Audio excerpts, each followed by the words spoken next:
Na primavera e inverno de 1989 e 1990, um objeto triangular com luzes reluzentes foi visto por centenas de pessoas nos céus da Bélgica e Alemanha. Ele voava abaixo sobre vilas e cidades. O fato foi relatado por civis, equipes da polícia e por militares por todo o país. Foi em 13 de março de 1990 que satélites em Semerzak e Glons captaram simultaneamente um objeto não identificado passando sobre Bruxelas. A Força Aérea Belga enviou 2 F-16 para investigar.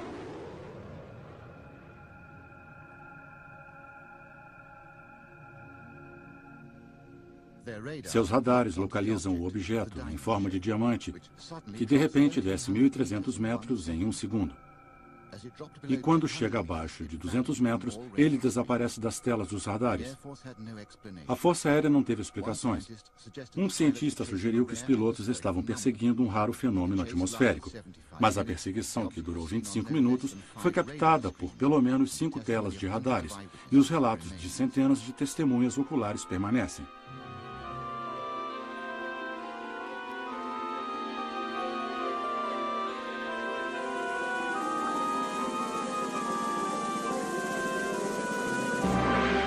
UFO, a história não divulgada.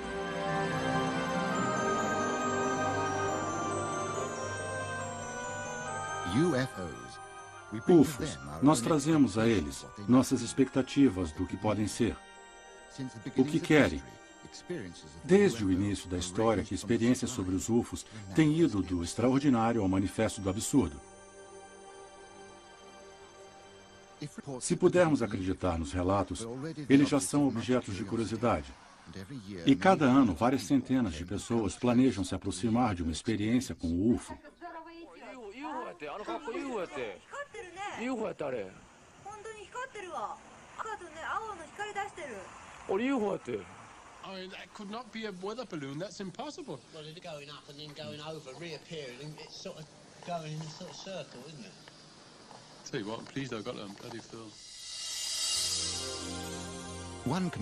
Um dos lugares que conferiu a força total do aparecimento de um UFO foi o Golfo de Breeze, ao norte da Flórida. Sobre aquelas dunas, bem ali. Sobre aquelas dunas. Ah, sim. Lá está ele. Lá está ele, bem ali. Ah, meu Deus. Certo. Ele está um pouco longe. Move-se de forma diferente. Nossa. Dá para acreditar? O agente imobiliário Ed Walters fez essa filmagem em novembro de 1993, mas foi só recentemente que, com uma sequência de acontecimentos, agitou uma comunidade inteira. Em 1987, ele fotografou este UFO extraordinariamente detalhado com uma simples câmera Polaroid. As Polaroids originais eram extremamente escuras. Essa foi tirada quando um UFO sobrevoava uma estrada. Então, fotoanalistas as clarearam, revelando mais detalhes e causando mais emoção. Para muitos, pelo menos, as fotos provam que os UFOs estão aqui para... Outros, porém, não estão convencidos, mas os acontecimentos com certeza colocaram Golfo Breeze na mídia. UFO avistado sobre o Golfo Breeze. Há centenas de outras testemunhas por aqui, e milhares de testemunhas por todo o mundo. Talvez não tenham sido tão expostas à mídia como eu fui, porque eles não escreveram um livro, ou por algum outro motivo. Então eu não acho que seja uma história de Eddie Walters. Eu acho que as histórias sobre UFOs se sustentam com milhares de pessoas se levantando e dizendo, eu sei o que eu vi.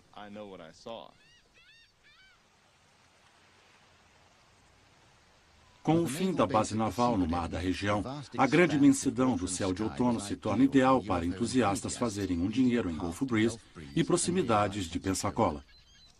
O que aquela coisa está fazendo? Eu não sei, parece que está só passeando.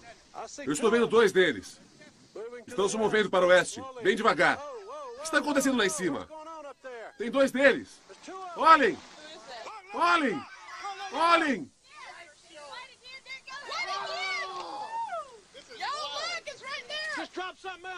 Bruce e Ann Morrison agora têm 5 horas de vídeo de luzes estranhas manobrando sobre a Bahia. Olha aquele movimento, Bruce, parece... É mesmo. Eu estava almoçando com uma amiga no trabalho um dia e ela tinha ouvido falar sobre as aparições sobre o Gulf Breeze, mas eles não falavam nada sobre as aparições em Pensacola. Você sabe, Gulf Breeze é uma comunidade pequena fora de Pensacola. E ela começou a me falar sobre esse homem em Gulf Breeze que tinha tirado umas lindas fotos. E tinha havido artigos sobre ele no jornal. Eu me lembro que minha reação foi tão estranha porque, de repente, eu olhei para os meus braços e senti um arrepio por todo o meu corpo. Foi como um sentimento arrebatador, de espanto, surpresa e grande interesse. Nós conseguimos 29 segundos. Tem uma luz branca lá. São 3 deles. Vamos lá, querida. Vamos, bolinha. Vem e nos mostre o que sabe fazer. Eu posso te dizer agora mesmo que já estive com pessoas que ficaram loucas quando viram um avião. Na verdade, tinha um cara que saía de vez em quando com o nosso grupo. Cada avião que aparecia, para ele era um UFO. E ele ficava bravo e ultrajado se alguém olhasse para ele e dissesse: aquilo é um avião. Digo, podia ser um 727, 1.500 metros, passando por sua cabeça, indo para a pista de pouso do aeroporto de Pensacola. Esse cara olharia para cima e diria: isso é um UFO. E esse é um direito dele.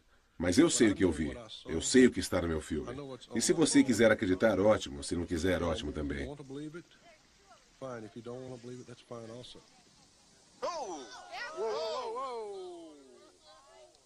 Ele está com a cor esverdeada, não é, Lorraine? Bem em volta dele. Você vê o verde em volta dele? Sim. Não me surpreende. As fotos do Ed parecem boas demais para ser verdade, mas ele logo se sente surpreso com tantas aparições. Bem, foi um choque para mim. Eu sou um cara bem comum. Eu construo casas, sou um trabalhador. E ver uma coisa assim tão extraordinária e falar a respeito e então ser atacado, você não espera esse tipo de reação. Você espera que as pessoas digam: ah, meu Deus, ao invés de você é louco. Sobre aquelas dunas.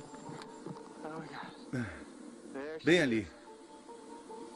Sobre aquelas dunas. Lá está. Ah, meu Deus. Eu gostaria que alguém do complexo industrial militar ou de algum governo do mundo, eu gostaria que alguém aparecesse e dissesse: não se preocupe, isso é isso aqui, essa é a resposta, durma bem. Mas eles não fazem isso. Eu acho que eles não sabem. Acho que eles estão confusos, assim como nós estamos. Acho que está havendo aparições de UFOs. E eu acho que os militares, os governos do mundo estão prestando atenção, mas às escondidas. Mas a relação de amor e ódio entre governos e os UFOs foi percebida no projeto do Livro Azul da Força Aérea dos Estados Unidos, criado para investigar casos como esse durante as décadas de 50 e 60. Califórnia, abril de 1966. O Departamento de Propulsão a Jato diz que isso é um balão, mas Lynn Hanson, o fotógrafo, diz que não era nada desse tipo.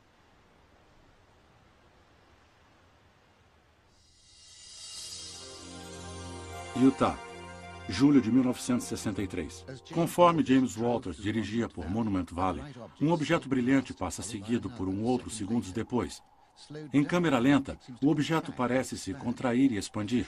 A explicação oficial, um meteoro, mas 2, um depois do outro.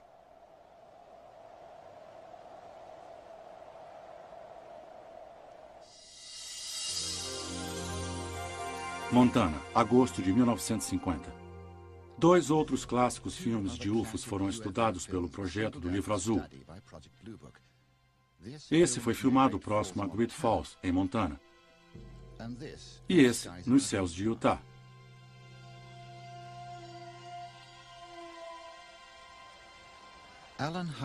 Alan Hynek, físico astrônomo, foi trazido aqui como consultor especialista de uma equipe. Cético no início, sua atitude mudou quando esses 2 filmes foram analisados. O filme de Utah já passou por 1000 horas ou muito mais de análises pelo Laboratório de Interpretação Fotográfica da Marinha.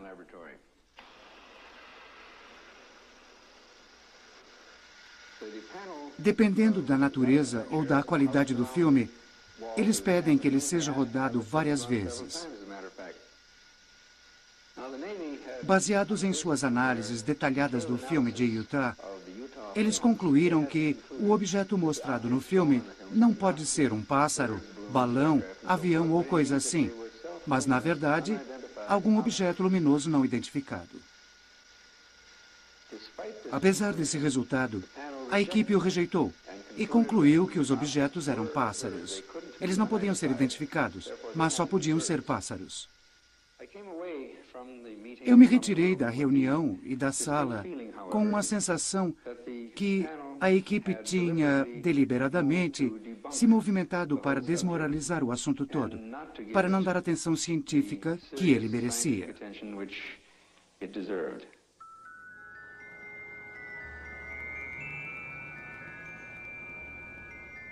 Nos céus da Inglaterra, o UFO surge do nada e voa do lado de um Concorde. Parece que ele é controlado inteligentemente. As câmeras não mentem. O voo foi filmado com um sistema de câmera periscópica especialmente projetada, o Astrovision, que utiliza um conjunto complexo de lentes e prismas. Nós pedimos a Alan Turner, da equipe original de filmagem da British Airways, para dar uma olhada mais de perto. Essa é provavelmente uma filmagem clássica de um UFO. Quando as pessoas primeiro se referem a um UFO e a um Concorde, mais uma vez perceberão que parece com outras filmagens que temos com pequenas marcas engraçadas, que as pessoas costumam perguntar se viram um UFO ou não. Olhem bem de perto e verão que existe esse pequeno ponto de luz que parece que poderia facilmente ser tomado como um UFO.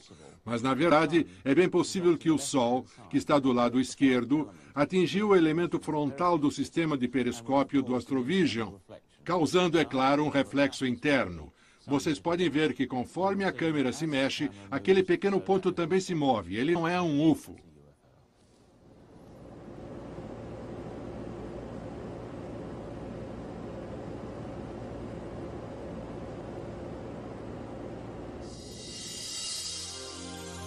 Norfolk, outubro de 1993.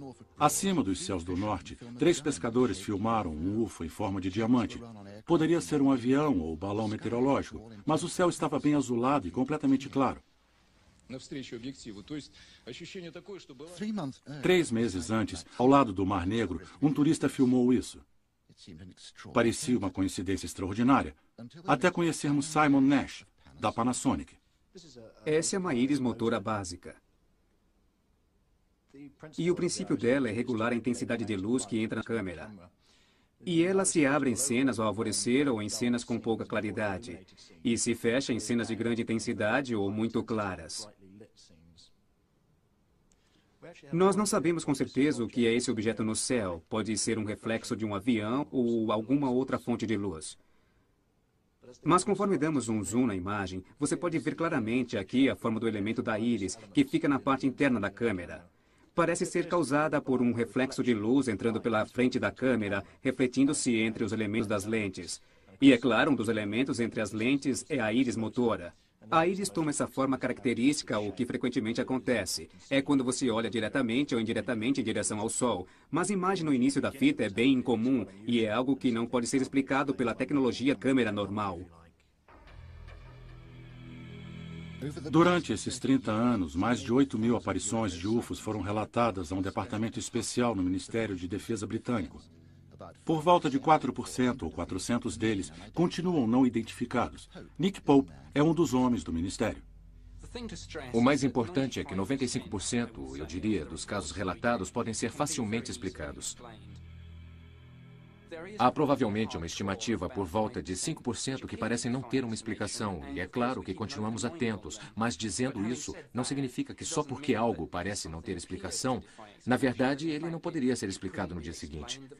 Recentemente começamos a usar uma nave espacial sobre o Reino Unido, e ela tem um tipo de iluminação interna.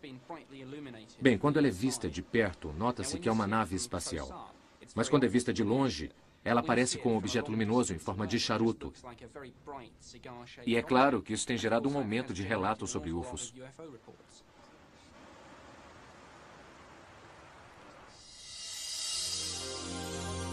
Ottawa, agosto de 1991.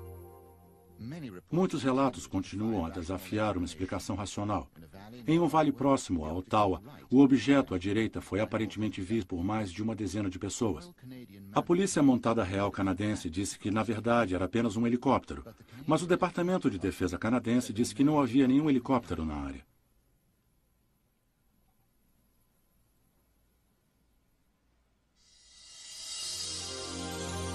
Wiltshire, julho de 1990. Esse objeto curioso, filmado em um milharal na Inglaterra, permanece um mistério. Um motorista de trator disse que viu, a uma distância, um pequeno disco prateado voar silenciosamente sobre ele em alta velocidade.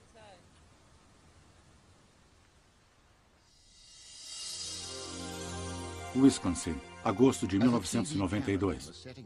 Enquanto um cameraman se preparava para uma imagem do tempo em Wisconsin, um objeto passa bem por trás do moinho. Ele passa a mais de 2.600 km por hora.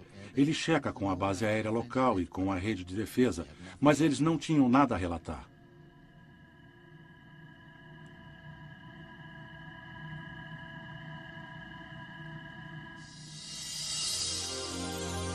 Oxfordshire, outubro de 1971. Em Oxfordshire, enquanto filmava um programa agrícola, uma equipe de TV de repente nota esse objeto sobre o campo. Primeiro nós vimos o que parecia ser um Veipatril bem grande, bem maior do que o Veipatril normal. E quando ele terminou, parando em uma linha reta, era para ele ir sumindo. O objeto, que tinha uma forma circular e de cor amarelo alaranjado, pareceu parar bem devagar e partiu bem depressa. Foi tão rápido que quase não pude acompanhá-lo. Foi uma velocidade incrível.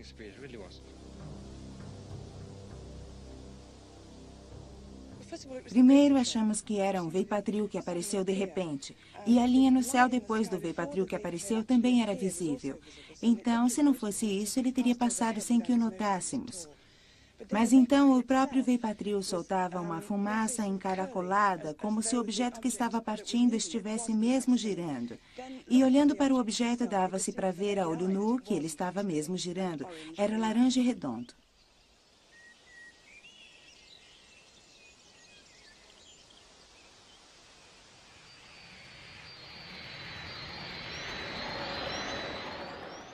Mais de 3.500 relatos no mundo todo vieram de civis e pilotos militares. Pessoas como o coronel Fletcher Prout, que comandou um esquadrão aéreo baseado em Tóquio na década de 50. Ele foi um dos 5 fundadores da rede de defesa maciça de NORAD. Minhas aeronaves estiveram no céu em mais da metade do mundo, regularmente o tempo todo. E um dia eu recebi um memorando super secreto, liberado pela Casa Branca, pela sede da Força Aérea, e ele me ordenava que eu dissesse à minha equipe, se eles chegassem a ver um objeto que não fosse identificado, eles deveriam reportar-se a mim, e eu deveria me sentar e pegar seus depoimentos, preparar relatórios e enviá-los a um certo escritório no Pentágono. E um dia, uma das minhas equipes, em um voo de Honolulu para Tóquio, viu algo que teve que relatar. E eles entraram em meu escritório naquela manhã, e o capitão da equipe era um velho amigo meu, e disse, coronel, estou um pouco constrangido hoje, porque vamos nos envolver com um monte de papelada. E ele disse, nós vimos um objeto não identificado voar ao lado de nossa aeronave por mais de 1 hora a noite passada, a meio caminho de Tóquio, com 60 passageiros a bordo. Não tem jeito de dizer que não foi visto e que não estávamos lá. Eu tinha 12 homens da equipe, eu tive que preparar 7 salas com 7 interrogadores. Eles tiveram que escrever tudo sobre o que tinham visto. Eu reuni tudo e enviei para a sede da Força Aérea. Nunca mais ouvi nada sobre esse assunto. Nos Estados Unidos, o segredo continua sendo a meta de cada dia, como parte do legado da Guerra Fria e desenvolvimento de novas armas. Mas na Rússia, as coisas parecem estar mudando.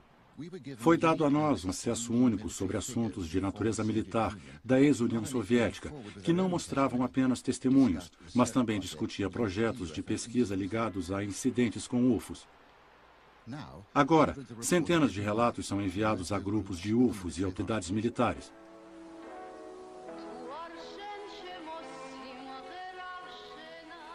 Enquanto uma equipe de filmagem russa filmava um videoclipe, uma multidão viu esse objeto surgir no centro de Tbilisi.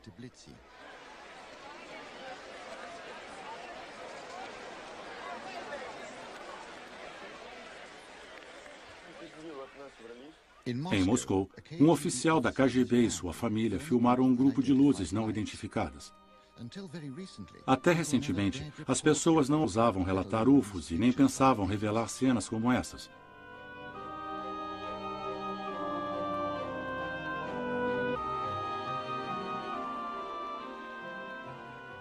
Durante anos, o velho regime secreto proibia as pessoas a admitir qualquer experiência com UFOs.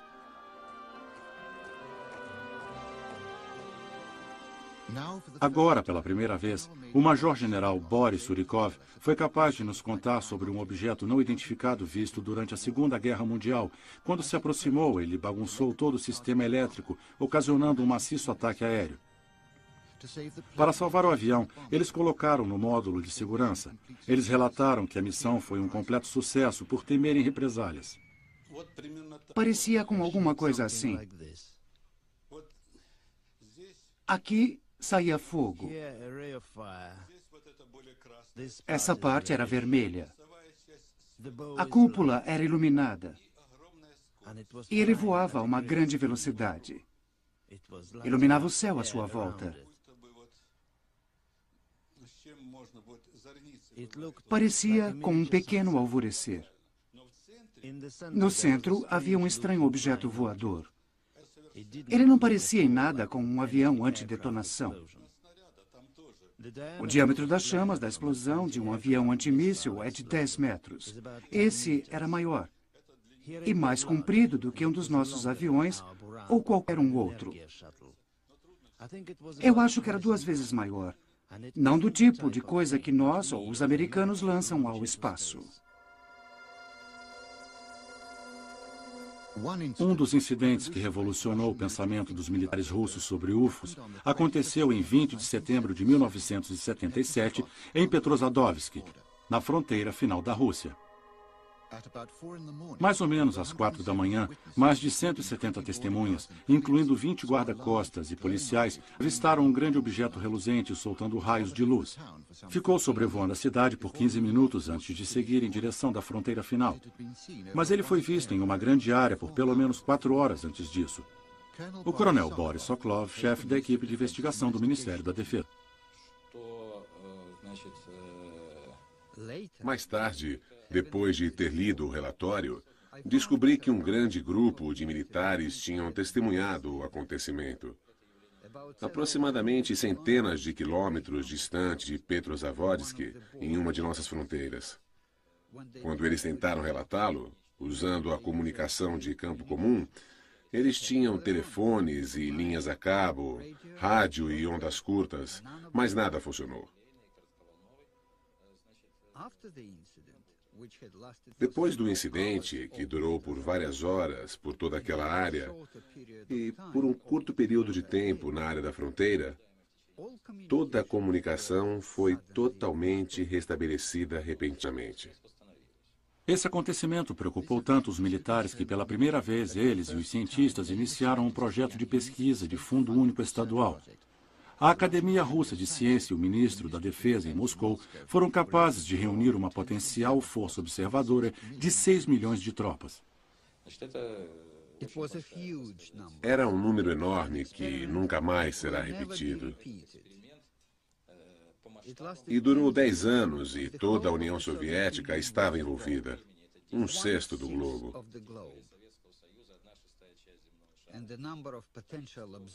E o número de potenciais observadores era de mais de 10 milhões. Até agora, esse momento foi sempre cercado por desinformações. uma camuflagem para os lançamentos secretos de foguetes. Agora, pela primeira vez, Coronel Sokolov testemunha sobre os vários eventos que levaram a um dos projetos mundiais mais extensos sobre UFOs. Se os UFOs são objetos tangíveis, eles parecem demonstrar uma tecnologia extraordinária. Em Moscou, há uma organização de fundo estadual que tem estudado ativamente novos sistemas de propulsão baseados nos relatos sobre os UFOs. Dr. Anatoly Anakov é o diretor. Não estamos tentando levar nossas pesquisas para o lado da explicação de experimentos físicos anormais. O que estamos tentando fazer é ir além dos limites normais investigativos. E se acreditamos, e certamente temos boas razões para isso, que os UFOs existem como um fenômeno real. Naturalmente, a questão que se levanta é se a nossa ciência contemporânea pode chegar a uma compreensão sobre eles.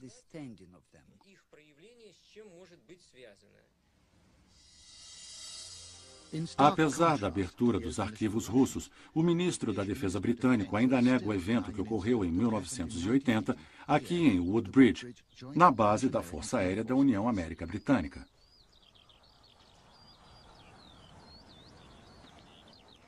Esta é uma das bases aéreas militares mais movimentadas do Reino Unido. As atividades por trás dos segredos aconteceram num dos maiores estoques de armas nucleares. Foi nas primeiras horas da manhã de 28 de dezembro. 2 grupos de oficiais da segurança da base deixaram o portão leste para investigar uma luz estranha na floresta. Um grupo, incluindo o subcomandante da base, Tenente Coronel Holt, e no outro grupo era Larry Warren, então com 19 anos. Eu estava na Floresta Reynolds no dia 28 para o dia 29 de dezembro de 1980. Atrás de mim, o Coronel Holt e o grupo de soldados e oficiais avistaram um objeto que foi gravado numa fita aquela noite, a uns 40 metros daqui. A minha experiência aconteceu aqui, nesta área, em frente ao campo. Eu não tinha ideia do que estava para acontecer. Ninguém sabia de nada até aquela hora. Exceto que este campo em frente a mim estava iluminado por uma luz muito brilhante e esquisita. Eu vi que este velho carvalho estava iluminado também. Foi a primeira indicação de que alguma coisa não estava certa no campo. Apesar do regulamento, o tenente-coronel Holt filmou o trabalho do seu grupo na floresta.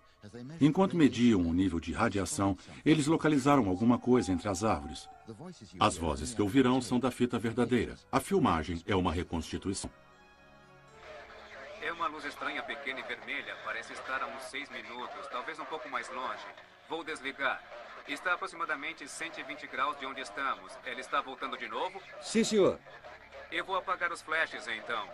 Vamos voltar para a ponta da clareira, assim teremos uma melhor visão dele. Veja se consegue colocar o Starscope nele. A luz ainda está lá e o curral de animais está em silêncio agora. Estamos indo a mais ou menos 110 a 120 graus do lugar para a clareira. Ainda o pegamos no medidor, tem os 2 cliques. Eu contei 3, 4 cliques e ficando cada vez mais forte. Enquanto o Coronel Holt e seu grupo andavam em direção à luz, Larry Warren e os outros viram um curioso círculo de névoa no campo em frente a eles. Bem em frente a mim,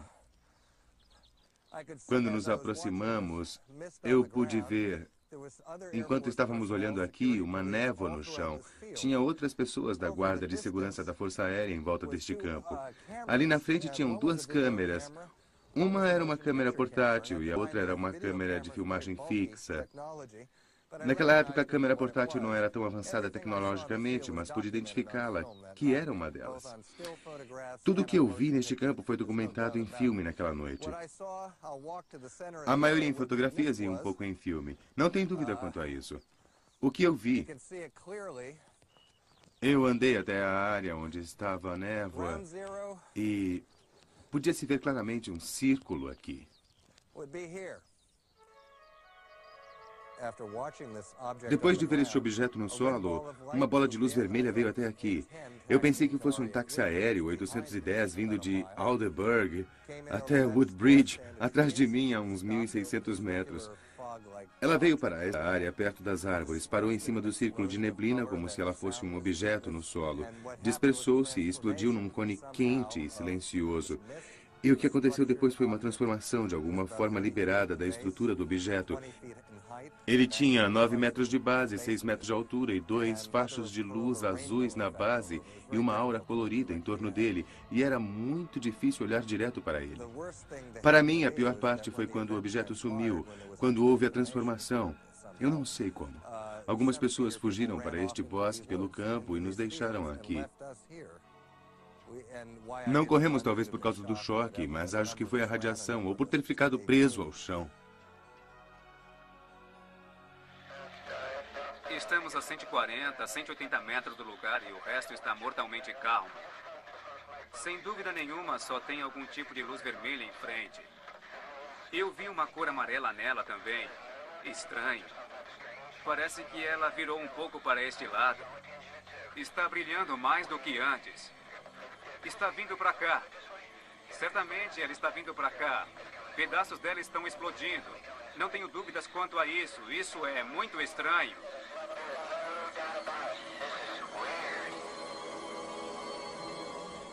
Mas o grupo não foi o único que viu o que houve. Desta casa, um morador local, Jerry Harris, viu a luz estranha em volta da floresta. Foi muito tempo. Pareceu uma década que fiquei olhando para ele. Ele estava bem embaixo das árvores. Ele desceu atrás das árvores. E levantou de novo e fez um zigue-zague em volta.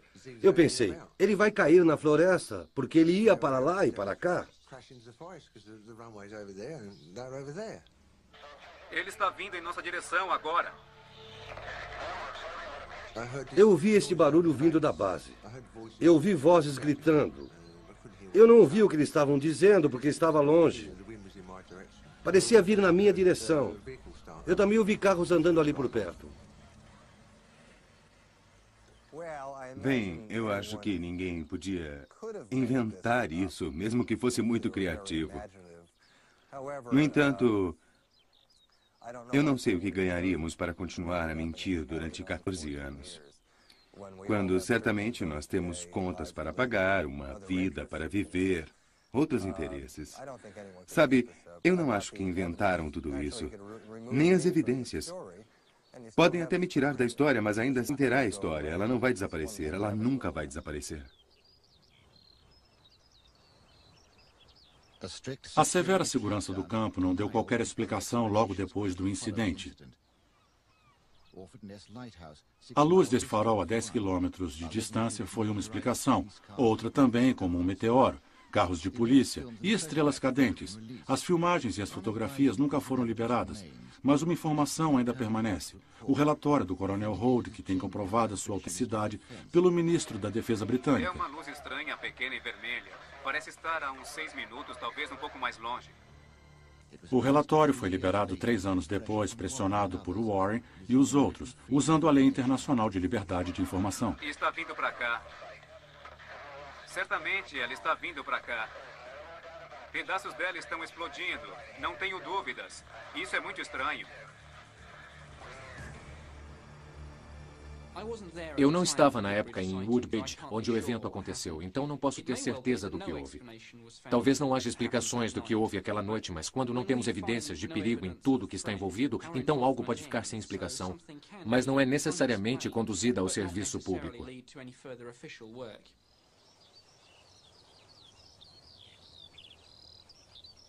Apesar do pronunciamento do governo, o que um homem viu não pode ser ignorado. É o Lord Pierce Hill Norton. Ele fazia parte do pessoal da defesa no início dos anos 70. Me parece que alguma coisa física chegou. Eu não tenho dúvida. Alguma coisa aterrissou no campo da base da USAF. E eu não tenho dúvida que deixou as pessoas da USAF, comandantes em geral da base, preocupados a um nível muito considerável. A meu ver, o ministro da Defesa é repetidamente questionado sobre o assunto, não só por mim, mas por outras pessoas. Ele está com certeza preso a isso de forma natural, que não é mais nada do que o interesse da defesa neste acontecimento. Minha posição sobre esse assunto tem sido muito clara e a tenho dito em público, na televisão, no rádio, como também cara a cara ao Lord Trefethen, quando nos encontramos. Muitas pessoas também, inclusive os comandantes generais em Suffolk, estão completamente loucos. E para a base nuclear militar da Força Aérea da América Britânica, isso é perigoso. Ou o que eles disseram que aconteceu, aconteceu mesmo. E dentro dessas circunstâncias deve ter uma única resposta. E ela foi de extremo interesse na defesa do Reino Unido. Eu nunca tive um argumento contra. Estamos apresentando Infinito OVNI.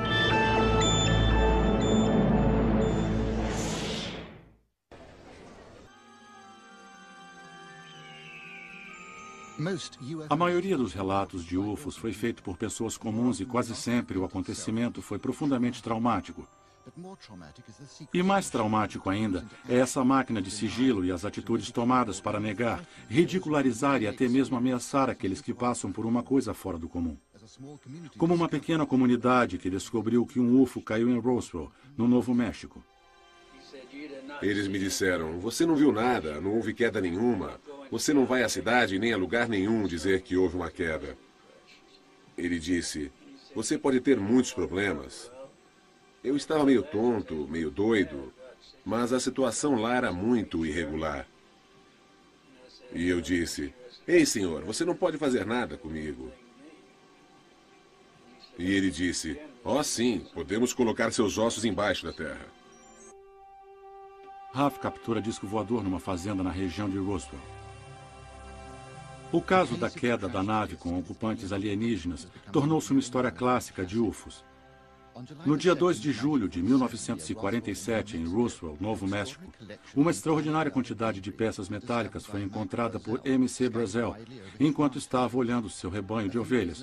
Uns dias depois, ele procurou o xerife local, George Wilcox, que chamou a base da Força Aérea de Roswell. Eles enviaram o tenente Jess Marcel para investigar e pegar o quanto pudesse de escombros. O exército emitiu uma nota para a imprensa dizendo que tinha recuperado uma nave caída. Mais tarde, naquele dia, o general Ramey negou o relato dizendo que o que tinha caído era um balão meteorológico. Disco voador acaba virando um balão meteorológico. Para Fred Whiting, um pesquisador sobre o assunto, diz que a conclusão oficial está guardada em 7 chaves.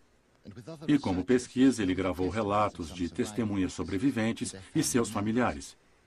Veja só, histórias de discos voadores são contos de fadas. A Bárbara disse que tem um irmão, que tem um primo, que tem um tio, que disse que ouviu alguma coisa. E a maioria dos casos ficam assim, rodando. Isso é muito frustrante, porque não se pode ficar seguindo a história. Você não consegue checar os fatos e no final toda a história não existe, porque ela foi contada a tantas pessoas que acabaram inventando uma nova história. Roswell é diferente. Roswell tem uma lista de personagens que são conhecidos. A maioria ainda está viva, apesar de ter acontecido há 46 anos. Todos eles são pessoas extremamente honestas. O que eu certamente sei é que todo aquele escombro não era de um balão meteorológico, de nenhum avião e nem de um míssil. Era de alguma coisa que não pertencia a nós. Tinha fragmentos em toda a área, numa extensão de 1.600 metros e 200 metros de largura. Uma noite estávamos vendo TV e estava passando alguma coisa sobre o espaço. E minha avó olhou para mim e disse, Bárbara, você acredita nessas coisas do espaço? E eu respondi, você sabe que sim. E ela disse, tem uma coisa que eu gostaria de lhe dizer, mas não quero que discuta ou conte para alguém, porque eu nunca disse para ninguém. Ela escreveu um artigo uma vez sobre o disco voador. Ela colocou tudo o que viu num pedaço de papel. E eu disse, certo, o que a senhora quer me dizer? Eu achava que seria uma coisa completamente diferente do que ela me disse. Ela disse, nos anos 40, houve uma nave, um disco voador, como eles o chamam, que caiu em Roswell. E eu olhei para ela e perguntei, como a senhora sabe disso, vovó? E ela me disse, o seu avô George era o xerife naquela época. Quando o incidente aconteceu, a polícia militar chegou no tribunal. Chegou na delegacia e disse para mim e para o George que não disséssemos nada para ninguém do que vimos do incidente. Não podíamos falar de forma alguma que não só nós seríamos mortos, mas o resto da família também. Por quê? O que ele sabia? De acordo com testemunhas, os militares descobriram alguma coisa a mais do que uma nave espacial. Nos galpões do exército, aconteceu uma autópsia testemunhada por uma enfermeira, que era amiga íntima do coveiro da cidade. Ela disse que uma das mãos estava contraída no braço e que um dos médicos a virou e que ela viu que eles faziam anotações. Era o que ela estava fazendo, anotações para eles. E todos olhando, ela disse que na ponta dos pequenos dedos parecia ter umas pequenas almofadas com bordas, como se fossem pequenas ventosas nas pontas dos dedos. Ela disse que eles não tinham o polegar e que tinham só 4 dedos. Eu tentei descobrir se o Pentágono ainda mantém a história do balão meteorológico. Então eu enviei pedidos para senadores, para o Congresso e até pedi para que outros pesquisadores fizessem a mesma coisa. O que eu consegui foi um monte de evidentes recusas e desculpas padrões. As pessoas no Novo México também alertaram o congressista Steven Schiff para pegar o caso em seus nomes. Pelas declarações das testemunhas que eu vi ou li, uma parte dos indivíduos diz que, fosse o que fosse, foi recuperado da área. Na verdade, situada no Novo México e perto de Roswell, que aparentemente foi colocada num avião especial, que foi até lá com esse propósito, e que o material foi guardado por militares armados, porque as pessoas descreveram as armas. Eu acho que é lógico dizer que balões meteorológicos são normalmente transportados por aviões especiais sob guarda armada. Por isso é que essas questões legítimas são levantadas, como se fosse um balão meteorológico. Eu recebi uma resposta de um general do Exército que dizia que maiores informações estariam no Arquivo Nacional. Assim, curto e rápido. Então eu contatei o Departamento da Defesa de novo e recebi uma resposta do alto escalão se referindo ao Arquivo Nacional. Então eu contatei o Arquivo Nacional e eles me responderam que não tinham nenhum material sobre o incidente de Roswell. E o que eu posso dizer é que fiquei rodando. E, por fim, eu acabei contatando o Escritório-Geral do Condado para me ajudar. O Escritório-Geral do Condado concordou em se responsabilizar pelo pedido de Schiff para verificar se tinha ou não informações encobertas sobre os eventos de Roswell. Um investigador foi designado para o caso, reportando-se para o escritório do Congresso, já que o escritório do Condado é o porta-voz do Congresso, é o braço investigativo do Congresso. Esse investigador teve acesso a um oficial da Força Aérea pelo Congresso que estava comandando os planos da operação, o coronel Larry Shockley. O investigador disse ao coronel Shockley: "Eu estou interessado em entrar nos arquivos de Roswell." A resposta do coronel Shockley foi: "Você não tem nada que mexer nesse assunto. Esta não é a primeira vez e não acredito que vá ser a última obstrução nesta investigação." Eles não disseram: "Congressista Schiff, nós temos documentos, mas são secretos. O senhor terá que tomar outras providências se quiser ter acesso a eles." Essa, pelo menos, teria sido uma resposta razoável. Tinha documentos e eles deviam saber disso. Não é uma coisa razoável. Stephen Aftergood, da Federação dos Cientistas Americanos, acredita que deve ter pelo menos para cada evento sigiloso uma explicação normal. O Arquivo Nacional relatou que ele tem mais de 300 milhões de páginas de documentos secretos de antes de 1960 que estão esperando a revisão de abertura. Em outras palavras, os documentos datam da Primeira Guerra Mundial até 1960. Se fizermos uma pequena estimativa de todos os documentos secretos que temos até hoje, eu diria que deve ter mais ou menos 1 bilhão de páginas de documentos secretos inacessíveis que estão esperando pela revisão de abertura.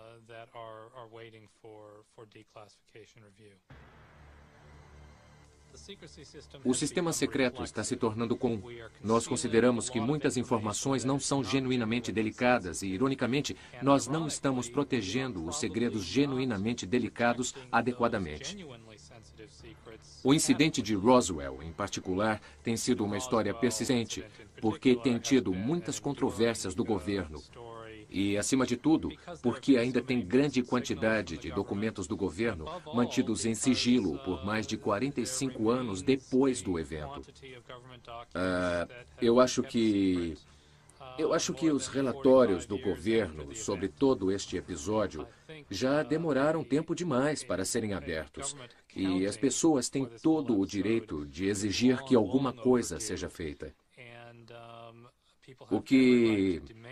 O que foi genuinamente secreto 45 anos atrás já perdeu tanto da sua importância que as pessoas interessadas, elas estão longe de perceber qualquer informação sigilosa que ainda possa ter.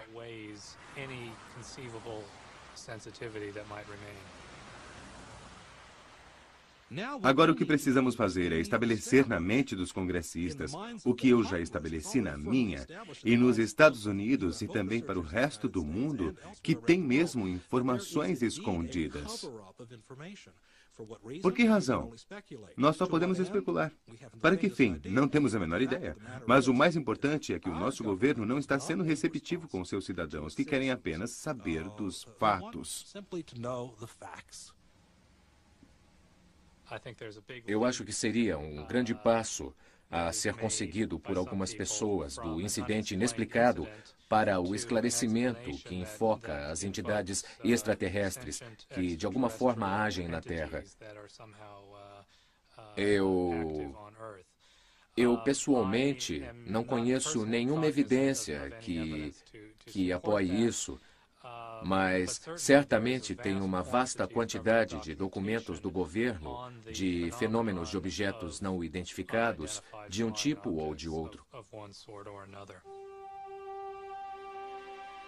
Um ano se passou desde que Steven Schiff e os outros começaram a procurar respostas, e ainda estão esperando. A última informação é que toda a documentação sobre o tráfego aéreo entre bases aéreas relevantes dos anos de 1945 e 1950 foi completamente destruída, de acordo com os regulamentos do governo. Então, a verdade concreta por trás de Roswell pode nunca ser conhecida. Seja o que for que Roswell nos diga, seja qual for o resultado, o fato é que os UFOs sempre vão embora. Milhares de relatos continuam a aparecer ano após ano. As pessoas continuam a procurar por respostas. Quando vão encontrá-las, depende do quanto nosso governo decidirá se expor.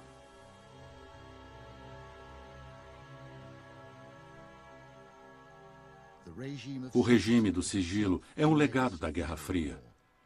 Quando o Ocidente encontrar o Oriente, poderíamos seguir o exemplo da Rússia na tentativa de encontrar uma resposta aos mistérios dos fenômenos de UFOs.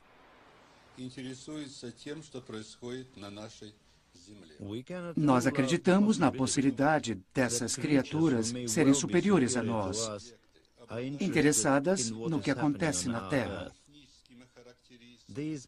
Esses objetos não identificados que parecem mostrar uma única característica, tanto quanto a velocidade e as manobras irregulares, devem ser estudados pelo interesse da humanidade.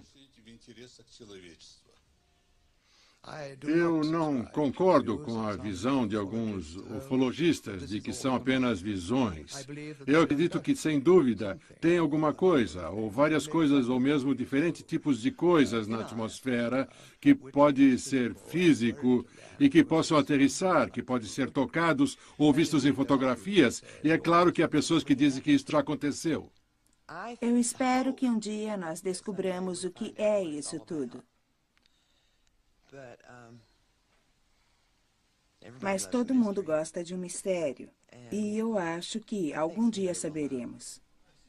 Eu acho que ele está diferente. Está mudando o formato, está com uma luz brilhante. É muito lindo. E está sumindo para trás da nuvem. Ah, essa não. Tem uma luz na câmera e não vai dar para filmar. Vamos ver. Ah, não! Ele apareceu no ar. Nós temos em fita. Não, é verdade.